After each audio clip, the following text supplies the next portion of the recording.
సాక్ష్యం ఇచ్చిన దేవాదేవుడికి వేలాది వందనాలు, స్తోత్రాలు. అవకాశం ఇచ్చిన అయ్యగారికి, అమ్మగారికి కూడా వందనాలు. కూడి వచ్చిన మీ అందరికి కూడా వందనాలు.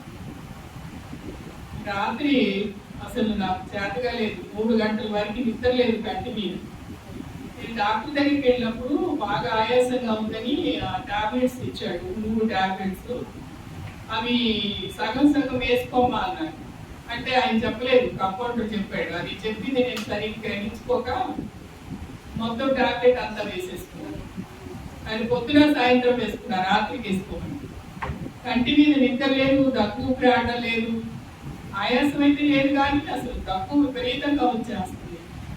3 గంటలైనా అసలు ఎప్పుడూ లేదు అట్లా నిద్ర లేకుండా. 3 గంటలకి లేచి ప్రార్థన మోకరించి ప్రార్థన చేసుకున్నా. అయ్యా ఏంటి పరిస్థితి, ఎప్పుడు నేను 10 గంటలకు నిద్రపోయేదాన్ని ప్రార్థన చేసుకుని ఎందుకు ఇట్లా అయింది నాయన, మరి రేపు పొద్దున నేను చర్చికి వెళ్ళి నిద్రపోతానేమో, అక్కడ నా పరిస్థితి ఏంటి, వాక్యం వింటానో లేదు, ఇంతవరకు ఎప్పుడు వాక్యం చెప్పేటప్పుడు నిద్రపోలేదు. ఆ తండ్రి నాకు అటువంటి కృప ఇచ్చేది అని అనుకున్నాను. ఈ నిమిషం వరకు కూడా కంటి మీద అసలు నిద్ర అనేది నాకు రావడం లేదు. అయితే దేవుడు మరి చాలా డబ్బులు ఖర్చు అవుతాయి. డాక్టర్ దగ్గరికి వెళ్తే కూడా మరి ఇప్పుడు షూటింగ్స్ కూడా మేము ఎలా అన్నప్పుడు ఒక పోలీస్ ఆయన చెప్పాడు, పక్కనే ఒక డాక్టర్ గారు ఉన్నారమ్మా, తక్కువ ఫీజు తీసుకొని తక్కువ మందులు రాస్తాడు వెళ్ళమని. ఆయన దగ్గరికి వెళ్ళినప్పుడు ఆయన మంచి మందులు ఇచ్చారు. పర్వాలేదు, మొదటి కంటే కొంచెం స్వస్థత పొందాను.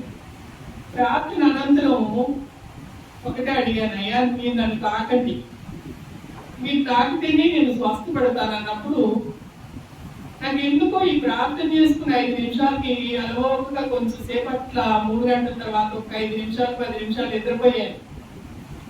మళ్ళీ పొద్దునే లేవాలి, చర్చికి తొందరగా వెళ్ళి ఇక్కడ అన్ని చేయాలని ఒక ఆతృతతో మళ్ళీ వెంటనే 4 గంటలు లేచి పనంతా చేసేసుకున్నాను.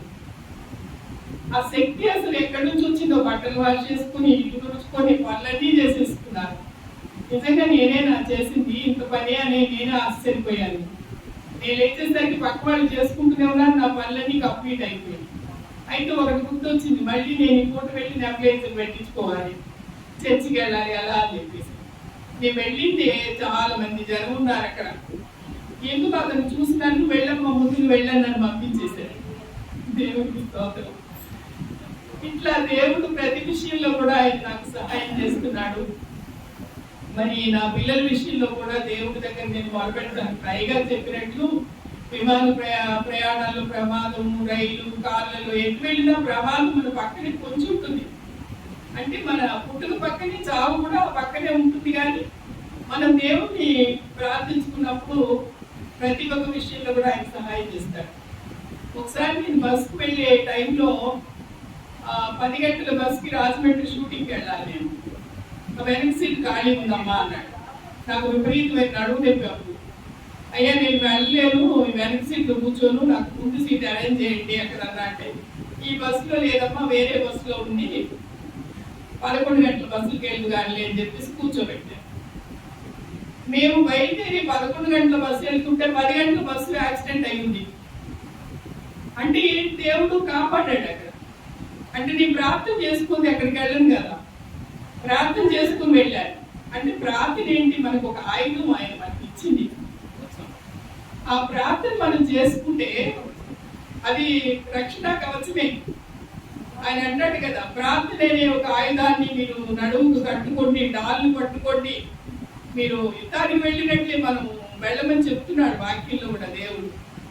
అలా అనేక సార్లు దేవుడు నన్ను కాపాడి స్వస్థపరిచి, మరి కడుపులో కూడా పెద్ద రాయిలాగా గాలిపేటలో 9 గ్రాముల రాయిని ఆపరేషన్ చేయాలన్నారు. దానికి కూడా ఆయన నన్ను కాపాడాడు. ఈ నిమిషం వరకు నాకు షూటింగ్స్ అంటూ లేకపోయినా కూడా ఏ ఒక్కటి నాకు కొరత అన్నది అసలు లేదే లేదు.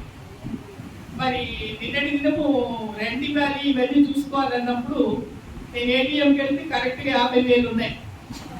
అక్కడ ఉదయం తీసుకొచ్చిస్తుంటే ఇంటికి వెళ్ళలేదు అన్నాడు. వాళ్ళు శుక్రవారం ఎందుకు లేమ్మా నువ్వు ఇవ్వడం, మాకు రేపు ఇవ్వండి అన్నాడు. సామాన్యంగా వాళ్ళు తీసుకుంటారు శుక్రవారం అయినా. ఆయన ఏంటో పాపం మంచివాడు, ఎందుకో మనం డబ్బు ఆయన పోతుంది అనుకున్నాడో ఏమిటో, రేపు ఇవ్వండి అమ్మా అన్నాడు. ఇలా ఇంటి వాళ్ళతో కూడా నాకు ఎలాంటి సమస్యలు లేవు. ప్రతి విషయంలో, ఇంటి విషయం కానివ్వండి, ఆరోగ్య విషయం కానివ్వండి, దేవుడు నన్ను కాపాడుతున్నాడు. నేను 66 సంవత్సరాలు పూర్తయి 21కి 67వ సంవత్సరం కూడా వస్తుంది నాకు, డిసెంబర్ 21.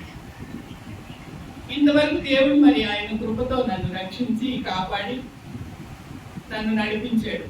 ఒంటరితనంలో కూడా ఆయన తోడై ఉన్నాడు. ఇప్పుడు అయ్యగారు చెప్తూ ఉంటే నిజంగా ఆయన మన కొరకు ఎంత కష్టపడ్డాడు.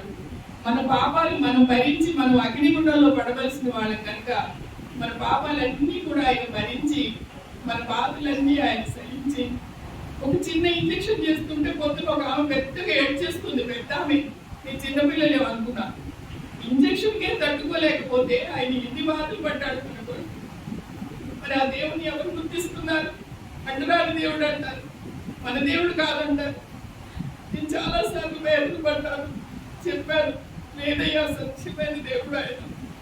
నన్ను చూడండి, నా జీవితం చూడండి, నేను ఎలా బ్రతుకుతున్నానో చూడండి. నేను సినిమాల దగ్గర, టీవీ దగ్గర కూడా చెప్తాను.